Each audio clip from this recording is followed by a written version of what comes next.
Alrighty, hello there, folks. Okay, so here we are again today covering the UK elections.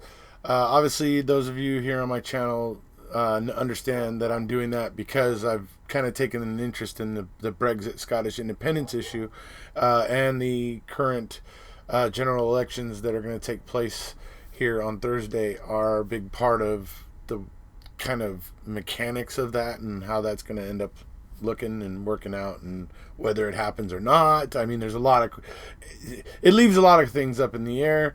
So obviously the outcome of the elections is going to be interesting.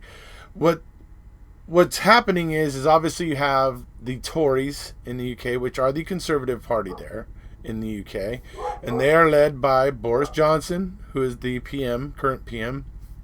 And you also then have the Labour Party, and the Labour Party is run by Jeremy Corbyn. He is the Labour leader, so he leads that party.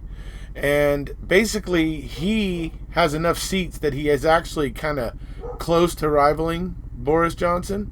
And the other thing here that's a factor in it is basically the Scottish MPs, the SNP, because the SNP are on the ballot against a lot of the Tory, MPs, and so if by people voting SNP, they put somebody from who's putting Scotland's interests at heart over a conservative politician who I'm not here to say what's right or wrong. All I know is that Brexit is causing a lot of turmoil and chaos. People are sick of it for whatever reason, and so it's becoming an issue. And so that's where the SNP comes in, because that gives people an alternative in a lot of these MP elections to vote for an SNP candidate as opposed to a Labour or a Tory candidate. So that's the influence that the SNP or the Scottish National Party has in this situation. Now, to explain a little bit further before we get in, I'm going to be showing you guys today what I'm seeing coming out on the Twitter pages of basically each party leader. We're going to be starting out with Boris Johnson. I'm going to show you the video he put out, and then I'm going to go ahead and show you one from Jeremy Corbyn, and then I'm going to show you a clip of Nicola Sturgeon at a recent panel where she was talking with the other leaders of the parties and stuff like that. So we're going to be showing you that, but what I want to say is obviously the thing that's coming up here is this, that Boris Johnson may not be able to, he needs 9 more seats to be able to get a majority government. In other words, where remains PM and he's still the leader, right? But if Jeremy Corbyn, who's picked up seats, ends up getting help from, say, the SNP, which is once again where the SNP is becoming a factor, even though they don't have enough seats on their own to try to win the election, but they hold enough seats that they hold the balance of power, essentially. And so what might end up happening is if Boris can't get his 9 votes or his 9 seats, additional seats, to form a majority government, he's in the position where he has to try and form a minority government. And the SNP don't like Boris, and there's basically no chance in hell he's going to get them to back him. So if Boris doesn't get his majority, Boris knows he's pretty much down the tubes, because that means Jeremy will be able to work with the SNP to form a minority government, and Boris will be out of number 10 Downing Street.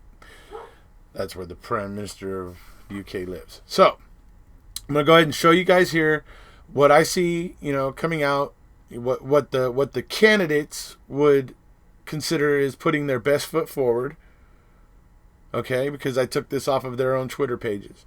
And so this is what they want people to be seeing right now. So this is what I'm going to show you, and then we'll come back at the end, or I might pop in here. and in between the clips and stuff, maybe, and chat a little bit, and we'll come back ultimately at the end and maybe wrap it up with a few thoughts. So, okay, here we go. First clip is the Boris Johnson clip. Get all of this done and move on. Vote Conservative on Thursday. Get I'm sick of Brexit this. done. What? All they're arguing, they just need to get it done. Stop the chaos. I'll get it.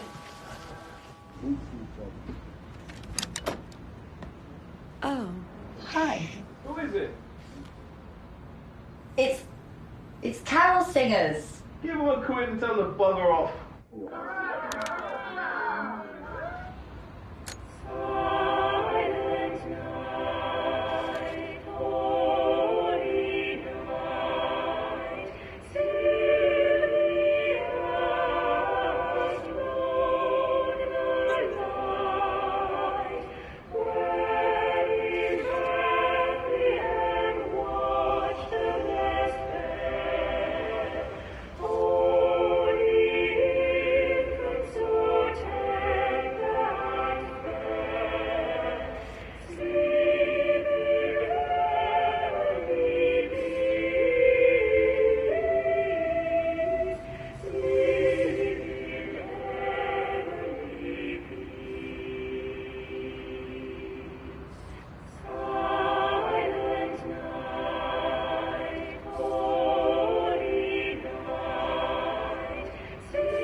Enough. Enough. Let's get this done.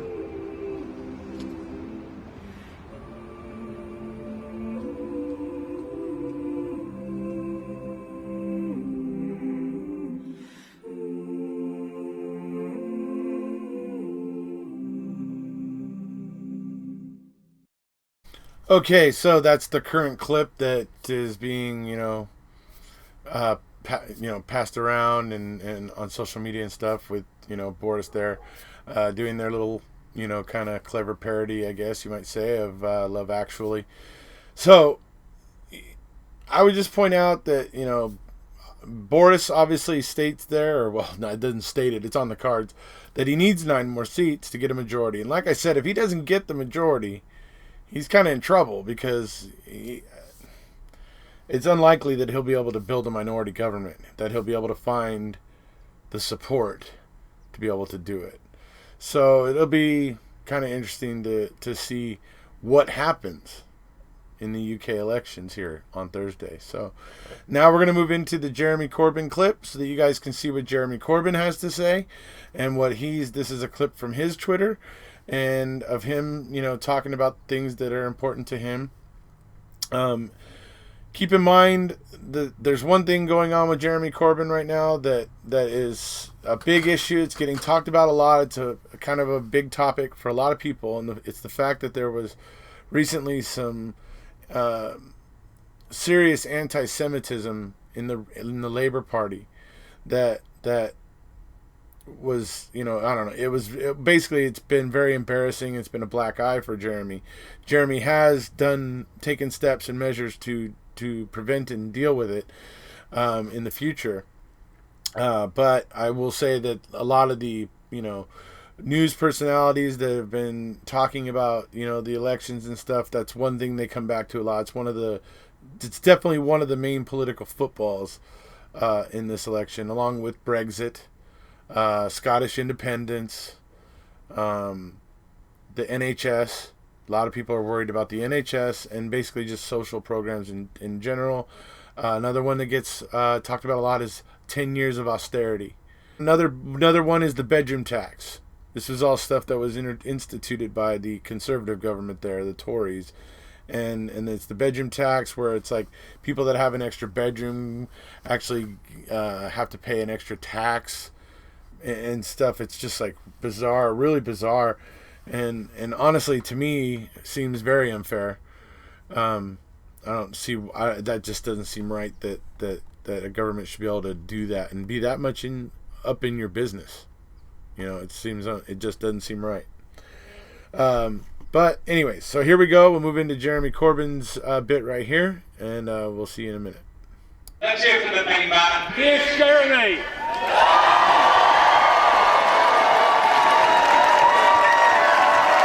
And our Labour government will not just protect rights at work, consumer rights and environmental regulations and our trade. Our Labour government will invest for the future, bring hope to people where there is despair, which will deal with the issues of poverty and inequality across Britain, that will tax fairly the very richest and the biggest corporations in order that we can fund the public services for the rest. So on Thursday, when you're out there door knocking for David, when you're getting that message across, it's going to be cold, it's going to be wet, but please carry on till 10 o'clock on Thursday night and win this election for the good of the generations to come and the care for the generation that now needs the help and support. Thank you very much.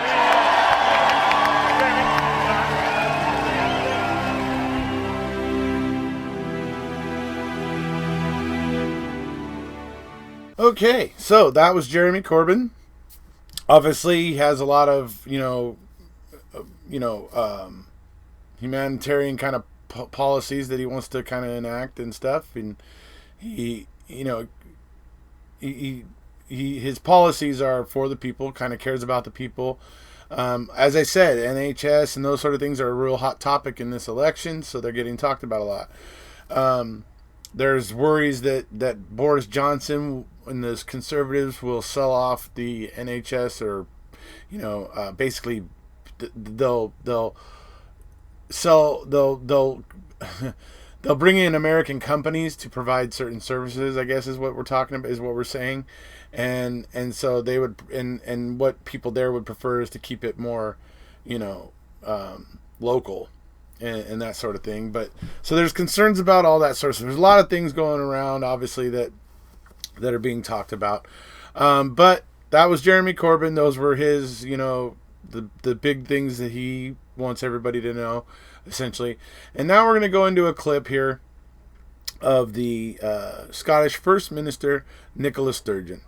Okay, this is going to be from a debate where all the leaders of the parties were present and that sort of thing. And so you're going to see her right now. She gets asked about WASPy women. WASPy women, from what I've been able to understand, is there were a lot of women that were receiving pension rights, I guess, in the UK. I'm not 100% sure, but I believe it was pension that they were receiving because of their husbands who had passed on or whatever. And I guess a bill got passed that those women could no longer receive the pension any longer, I think is what it is. Sorry if I got that wrong, folks, but I think that's what it is. If I get it wrong, trust me, we'll be back to correct it. But anyways, it's a tragic situation, where these women who didn't have much to begin with had what little they had, kind of taken away. And so it's kind of another one of the issues in this election. And so what we're going to see here is Nicola Sturgeon, Scottish First Minister, talking about that and talking about, how she doesn't believe that would have happened in Scotland and that sort of thing. So here we go, Nicola Sturgeon. I want to see WASPy women get justice. They deserve justice. But do you know what? It was a Tory Liberal government that robbed women of their pension entitlement. I believe that if the Scottish Parliament actually had the responsibility to take these decisions, that would never have happened. So let's get these powers into the hands of the Scottish Parliament. I know, to pick up on Richard's point about he hopes there's a Labour government, I hope the Tories are not re-elected on Thursday, but isn't it time that Scotland was in a better position than just crossing our fingers and hoping for the least worst option in terms of Westminster governments, instead got the governments we voted for, and that's what we get with independence. Okay, now we could talk about independence all night. It was important to allow the only person who supports an independent Scotland on the panel to have her say. But let's move on to our next question from Davy Graham, who is a ferry driver from the Isle of Mull. Why was that important? Okay, so that was Nicola Sturgeon. You heard what she said there about the WASPy women and how she feels that wouldn't have happened in Scotland. And that's why for her and the SNP that it's a big deal that Scotland gets its independence so that it can make its own decisions. Because, like she said, it's nerve-wracking, essentially, to be crossing our fingers and hoping for the least worst option in Westminster. You know, and that's essentially what the Scots are having to deal with. You don't believe me? Watch the second half of that clip again. You hear that guy? When the moderator is saying it's important to allow the one person on the panel who supports Scottish independence to have their say, and he's like, why? Why is that important? Look, folks, whatever your politics are, that guy right there is fueling the whole Scottish independence movement. Because you know what he's saying right there? Why are the Scots important? Why is what they want important? That's what he's really saying. It's those kind of careless comments that are fueling this fire right now. But yeah, that's the kind of shameful, BS that Scotland has to put up with in being in the UK. And look, I understand that not all the Scots want to leave the UK, but it's things just like that guy and what he said, asking why is that important? He doesn't seem to believe that Scotland deserves representation in a political debate. He's, for whatever reason, thinks that that's unnecessary. That's the message that he sends with that statement. So, it is what it is. But I'll tell you what, as long as there are people, conservatives or whoever, who are making careless statements like that about the Scots, it's only going to continue to fuel the fire of Scottish independence. And it's just my frank observation, because I personally at this point don't know that Scottish independence, that being independent is the best thing for Scotland. I personally am still gathering information and still undecided on that point. But I can say that they seem to be dead on accurate by wanting to take their own destiny into their own hands, essentially.